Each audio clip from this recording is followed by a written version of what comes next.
بسم اللہ الرحمن الرحیم۔ السلام علیکم۔ امام غزالی رحمۃ اللہ علیہ دین کے بہت بڑے عالم اور اللہ کے ولی تھے۔ ان کی زندگی کو آپ دیکھیے، ان کے پیچھے ان کی ماں کا کردار نظر آئے گا۔ محمد غزالی رحمۃ اللہ علیہ اور احمد غزالی رحمۃ اللہ علیہ دونوں بھائی تھے۔ یہ اپنے لڑکپن کے زمانے میں یتیم ہو گئے تھے۔ ان دونوں کی تربیت ان کی والدہ نے کی۔ ان کے بارے میں ایک عجیب بات لکھی ہے کہ ماں ان کی اتنی اچھی تربیت کرنے والی تھی کہ وہ ان کو نیکی پر لائیں، حتیٰ کہ عالم بن گئے۔ مگر دونوں بھائیوں کی طبیعتوں میں فرق تھا۔ امام غزالی رحمۃ اللہ علیہ اپنے وقت کے بہت بڑے واعظ اور خطیب تھے اور مسجد میں نماز پڑھاتے تھے۔ ان کے بھائی عالم بھی تھے اور نیک بھی تھے، لیکن وہ مسجد میں نماز پڑھنے کی بجائے اپنی الگ نماز پڑھ لیا کرتے تھے۔ ایک مرتبہ امام غزالی رحمۃ اللہ علیہ نے اپنی والدہ سے کہا، امی، لوگ مجھ پر اعتراض کرتے ہیں کہ تو اتنا بڑا خطیب ہے اور مسجد کا امام بھی ہے، مگر تیرا بھائی تیرے پیچھے نماز نہیں پڑھتا۔ امی، آپ بھائی سے کہیے کہ وہ میرے پیچھے نماز پڑھا کرے۔ ماں نے بلا کر نصیحت کی۔ چنانچہ اگلی نماز کا وقت آیا تو امام غزالی رحمۃ اللہ علیہ نماز پڑھانے لگے اور ان کے بھائی نے پیچھے نیت باندھ لی۔ لیکن عجیب بات ہے کہ ایک رکعت پڑھنے کے بعد جب دوسری رکعت شروع ہوئی تو ان کے بھائی نے نماز توڑ دی اور جماعت میں سے باہر نکل آئے۔ جب امام غزالی رحمۃ اللہ علیہ نے نماز مکمل کی، ان کو بڑی سبکی محسوس ہوئی۔ وہ بہت زیادہ پریشان ہوئے اور مغموم دل کے ساتھ گھر واپس لوٹے۔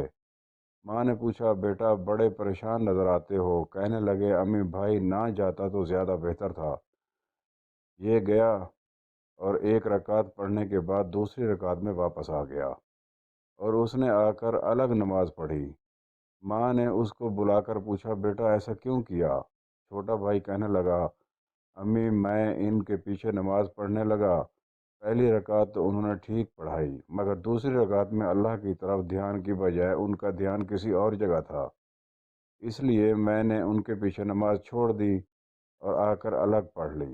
ماں نے امام غزالی رحمۃ اللہ علیہ سے پوچھا کہ کیا بات ہے؟ کہنے لگے، امی، بالکل ٹھیک بات ہے۔ میں نماز سے پہلے فقہ کی ایک کتاب پڑھ رہا تھا اور نفاس کے کچھ مسائل تھے جن پر غور و خوض کر رہا تھا۔ جب نماز شروع ہوئی تو پہلی رکعت میری توجہ اللہ میں گزری، لیکن دوسری رکعت میں وہی نفاس کے مسائل میرے ذہن میں آنے لگ گئے۔ ان میں تھوڑی دیر کے لیے ذہن دوسری طرف متوجہ ہو گیا، اس لیے مجھ سے یہ غلطی ہوئی۔ ماں نے اس وقت ایک ٹھنڈی سانس لی اور کہا، افسوس ہے کہ تم دونوں میں سے کوئی بھی میرے کام کا نہ بنا۔ اس جواب کو سنا دونوں بھائی پریشان ہوئے۔ امام غزالی نے تو معافی مانگ لی، امی، مجھ سے غلطی ہوئی، مجھے ایسا نہیں کرنا چاہیے تھا۔ مگر دوسرا بھائی پوچھنے لگا، امی، مجھے تو کشف ہوا تھا، اس کشف کی وجہ سے میں نے نماز توڑ دی، تو میں آپ کے کام کا کیوں نہ بنا؟ ماں نے جواب دیا، تم میں سے ایک نفاس کے مسائل کھڑا سوچ رہا تھا اور دوسرا پیچھے کھڑا اس کے دل کو دیکھ رہا تھا۔ تم دونوں میں سے اللہ کی طرف ایک بھی متوجہ نہ تھا، لہذا تم دونوں میرے کام کے نہ بنے۔ سامعین و ناظرین، اپنا ڈھیر سارا خیال اور دعاؤں میں یاد۔ السلام علیکم۔